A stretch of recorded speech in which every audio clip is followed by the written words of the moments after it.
right. Hey, everybody. Welcome back to Love Restored. I am your host, Marshaun Onlaniyan. Again, you are at Love Restored. Now, last week we talked about love, appreciation, and gratitude for your spouse. And today we're going to be talking about how to be intentional and show respect. Again, that's being intentional and show respect. Now, if you have the book that we are discussing this season, which is Reignite Your Relationship by 7X by your girl, Hear Me, then you'll follow along in chapter 4. That's where we're at it. The full title is Be Intentional and Show Respect Toward Your Spouse and Relationship. Now, before I go into being respectful and being intentional to your spouse and relationship, let's just talk a little bit about me and why I decided to start Love Restored. I decided to start Love Restored because, just like many of you out there, I am a product of divorced parents.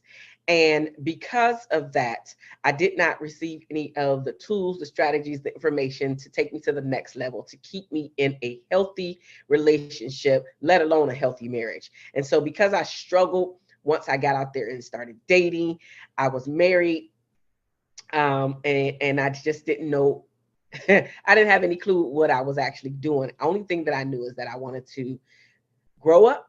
I knew that I wanted to be married. I knew that I wanted to have child or children, as well as a home, a dog, etc., which were some of the things that I noticed as well as experienced as a child.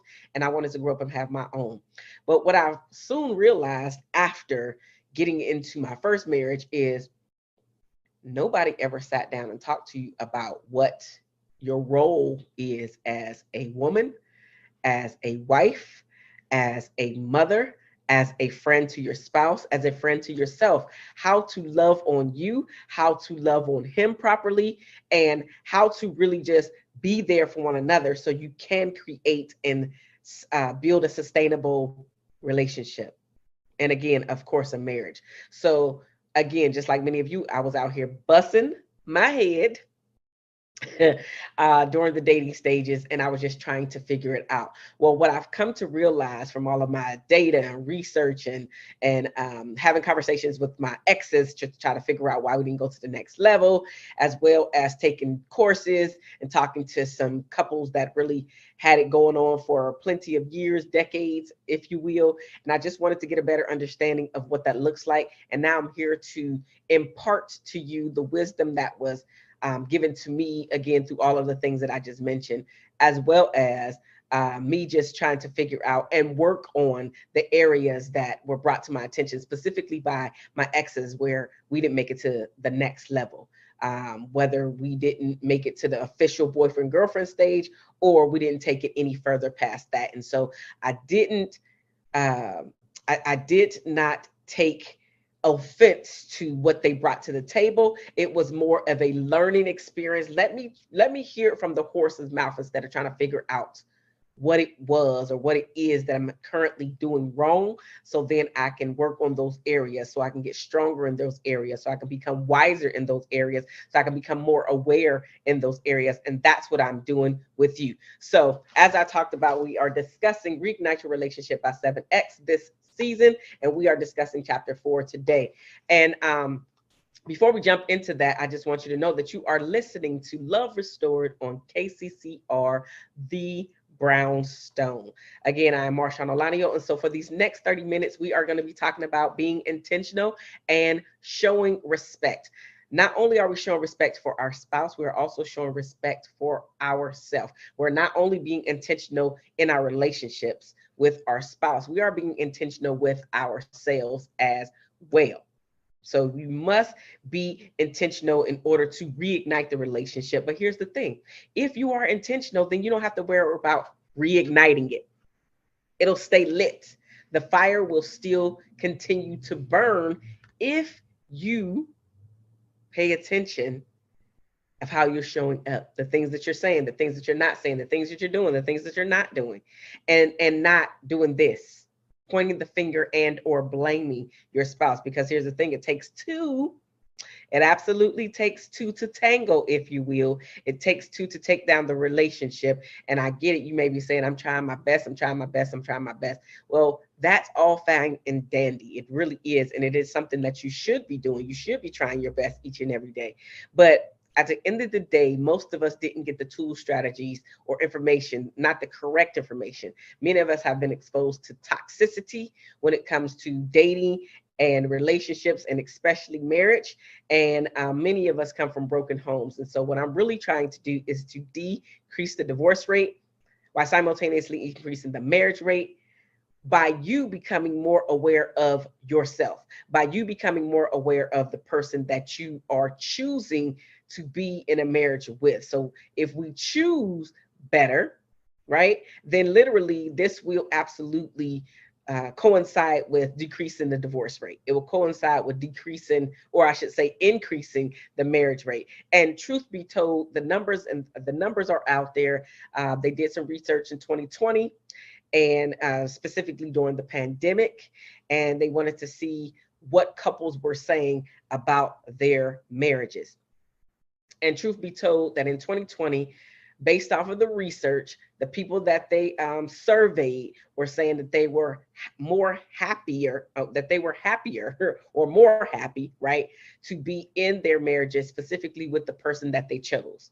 Right. And so you want to be a part of those people. Now, this is Reignite Your Relationship. So maybe you do have a great partner.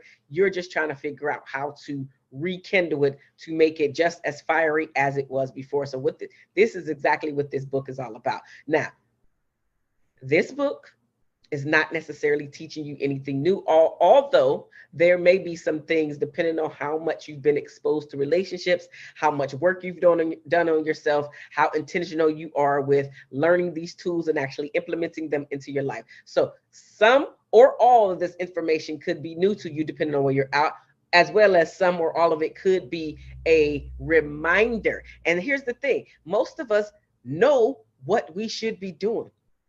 We know it. It's just like, literally, it's just like exercise. All of the books are out there. All of the YouTube videos are out there.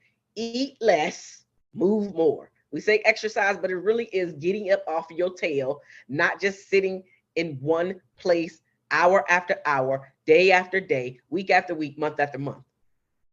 Eating less and healthier, right? Eating less and healthier, as well as moving more. Those are the two ingredients to lose weight. Those are the two ingredients to make yourself feel better, to make you feel stronger, to make you feel healthier, right? But just because you know the information does not mean that you are actually going to take the action to do what you need to do in order to feel just as great as you did in your 20s or even in your 30s. So that's the same thing with your romantic relationship. Just because you know what you should be doing, hopefully, because that's the thing. Many of us think or believe that we know what to do. However, if you notice that your spouse or your feelings about your spouse or your relationship are not happy-go-lucky anymore, they're tanking, right? It's because of something that you are not doing, or that both of you are not doing. So you might know the information, but you might not be doing what you need to do. You might not, as we're talking about in chapter 4, you may not be being intentional. You may think that you are showing respect, but in fact, you're being very disrespectful, right? So those are the things that we are going to capture this day. So for chapter 4, be intentional and show respect toward your spouse and relationship. So I want to go ahead and read to you the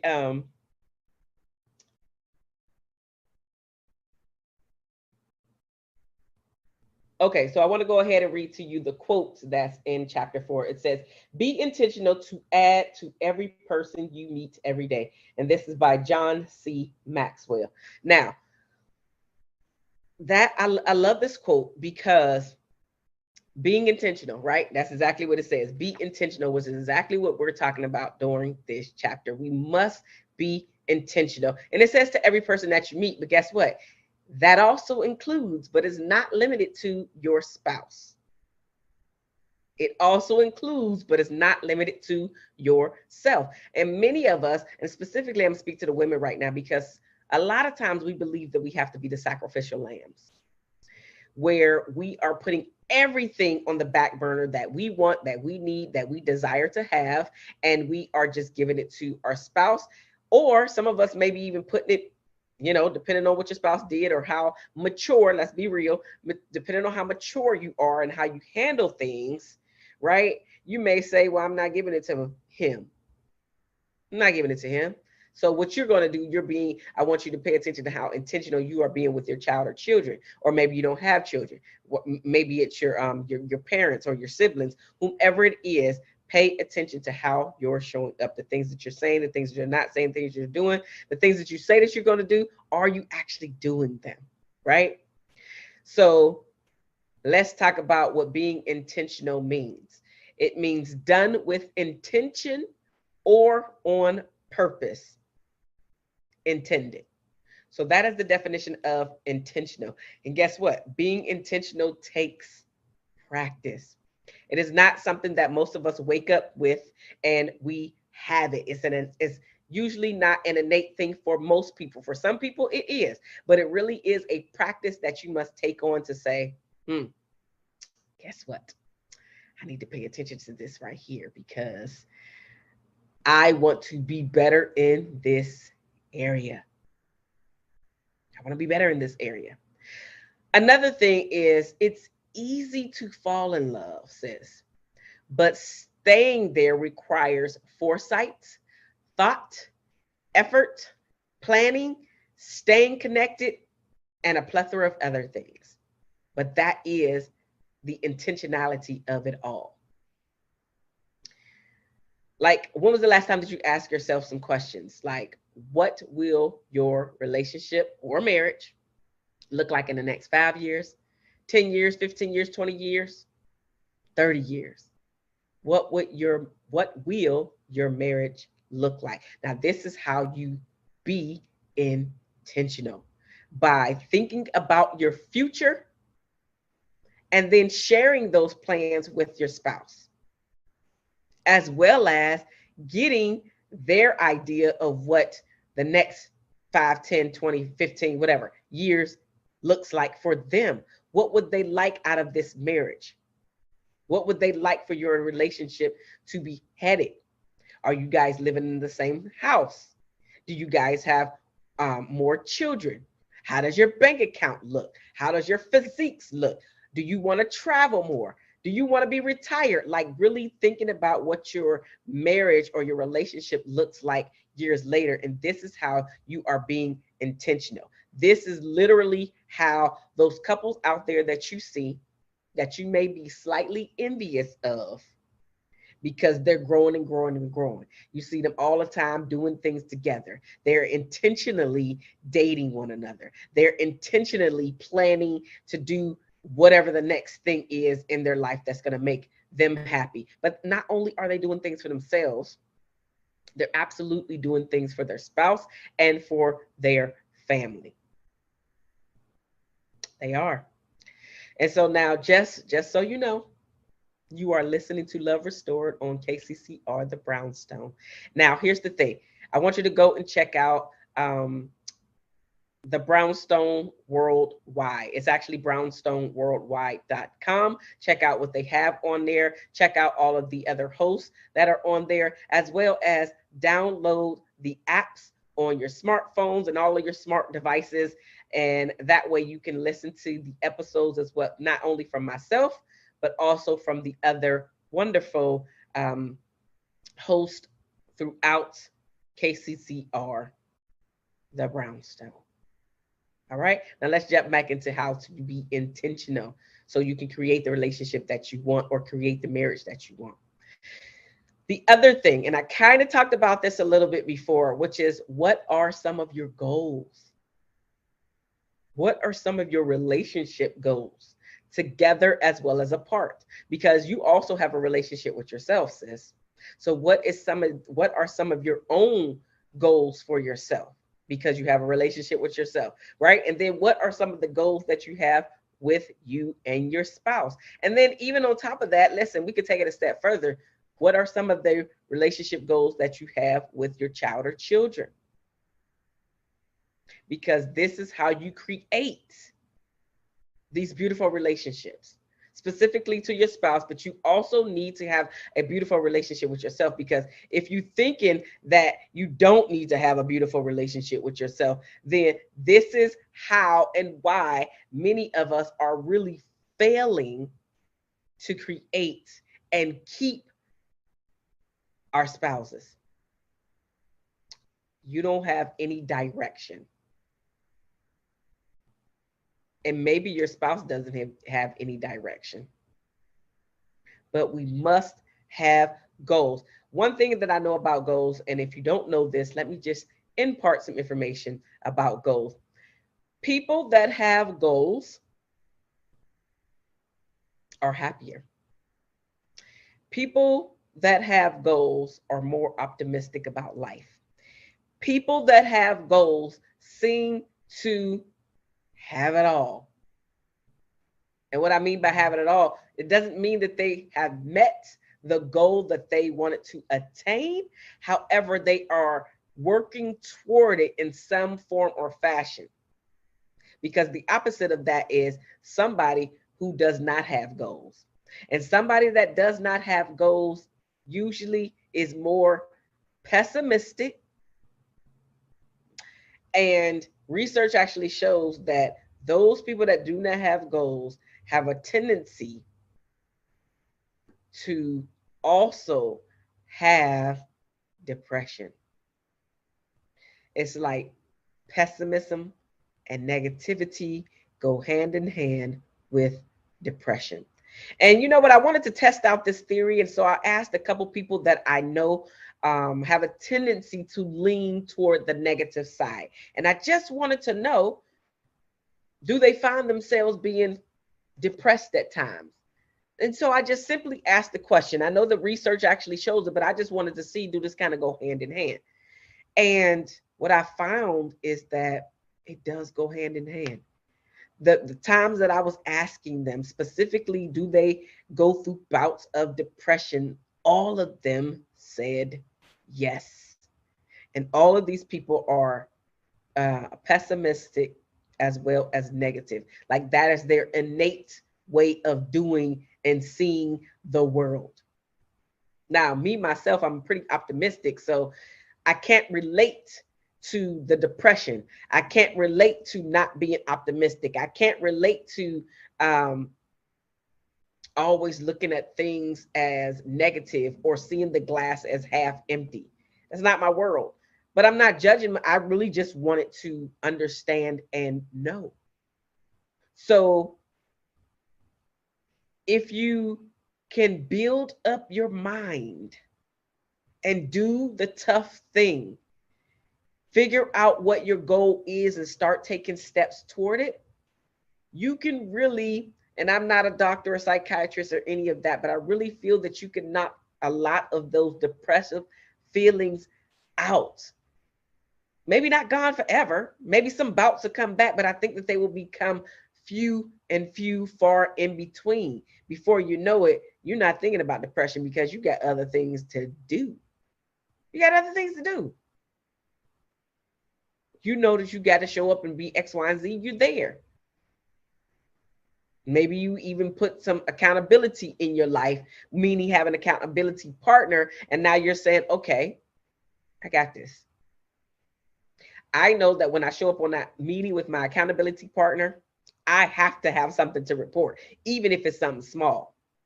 I can't be that person that doesn't have anything to report. So, have you figured out how to intentionally love yourself first, as well as your spouse? And one of the ways to do that, sis, is to figure out your top 3 love languages. Now, I spoke about the 5 love languages a couple weeks ago. I think it's about 2 weeks ago. So that would have been episode 2, right? If you have not watched episode 2, go ahead and watch episode 2 and hear more about the 5 love languages. But that is one of the best ways to intentionally show love to your spouse, as well as figure out what your top 3 love languages are yourself. And again, why 3? That's in episode 2. So go ahead and check out episode 2. Excuse me, it's actually episode 3. It's chapter 2, episode 3. Okay, I'm saying that a little bit wrong.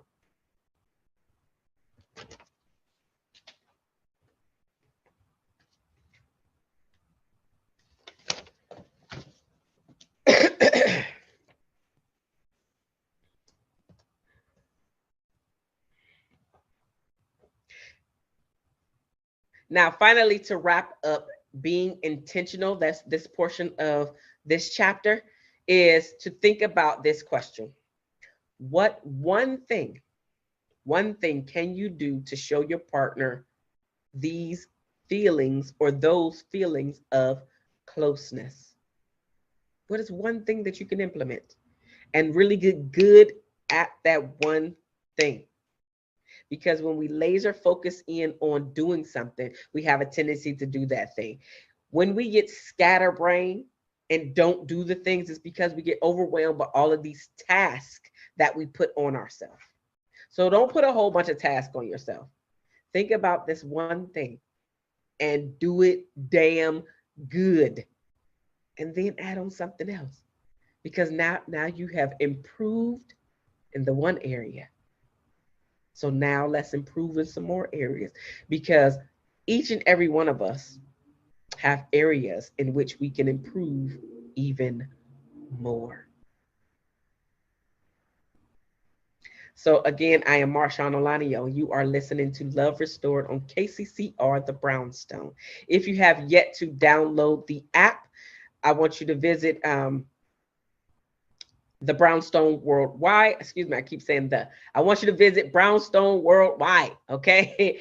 .com, brownstoneworldwide.com. See what they have going on over there. Check out some more of the personalities that are on KCCR, as well as see everything that's going on, including but not limited to the magazine, the spices, just everything that they have going on, because this is a family environment and we want you guys to be included in this family. Now, let's jump back into the book, Reignite Your Relationship by 7X. Now, here's what I'll have to say about this is,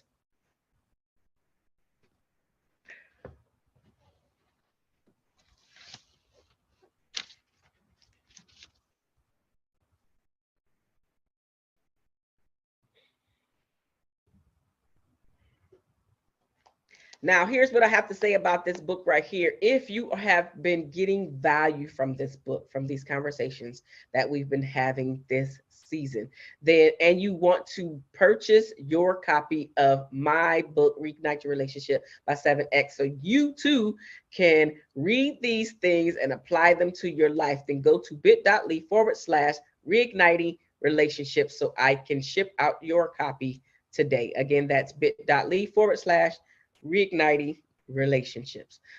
Now, let's jump into the respect. Now, let's jump into the respect portion of this chapter, and then we're going to wrap this up and get on out of here. All right? Respect. Let's define what respect is, first of all.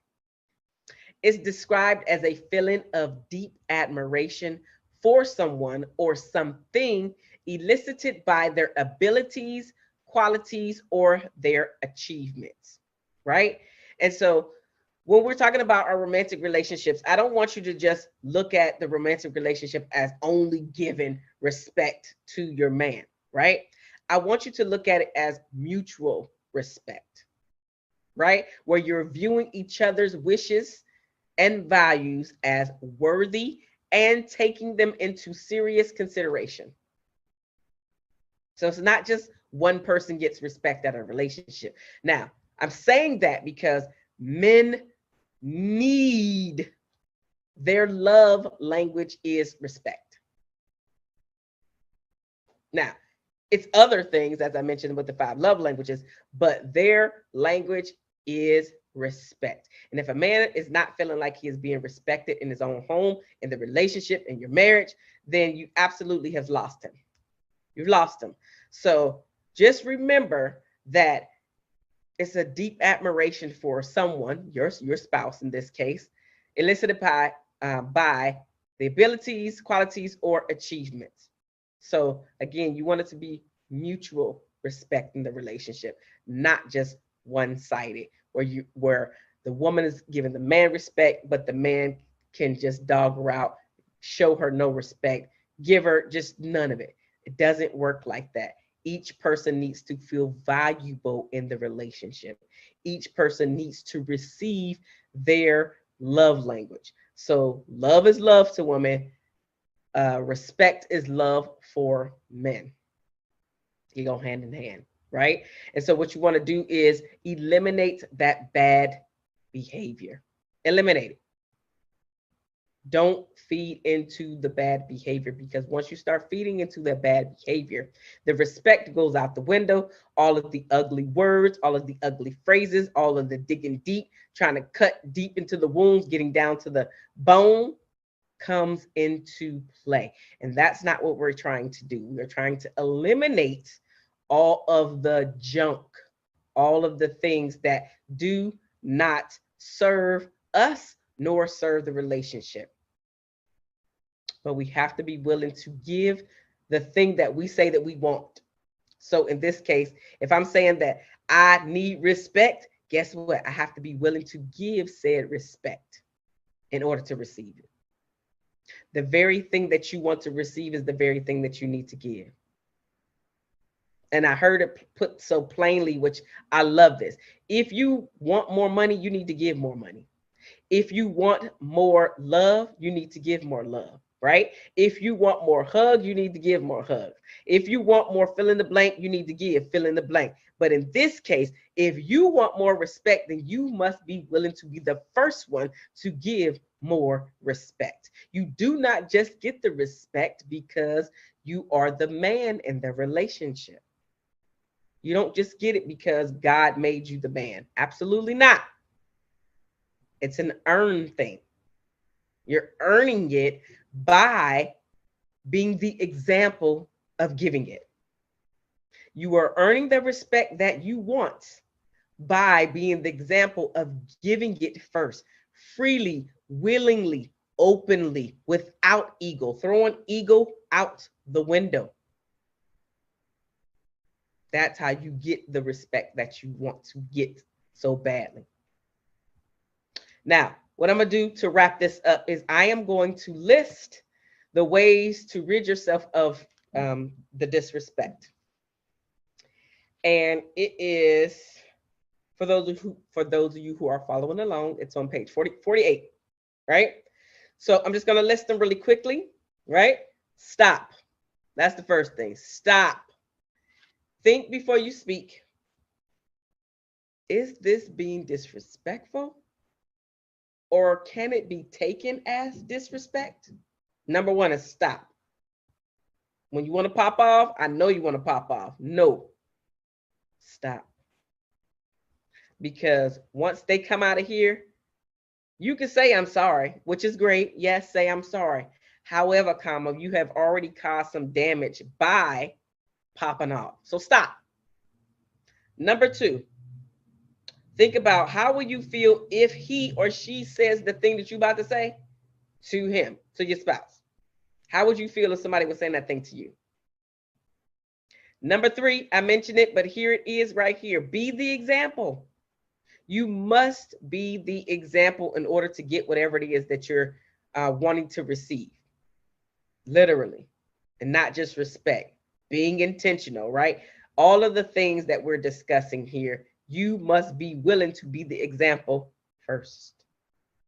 Number four, find ways to talk your spouse up, not tear him or her down. Find ways to talk them up. Think about all of the beautiful things, all of the positive qualities and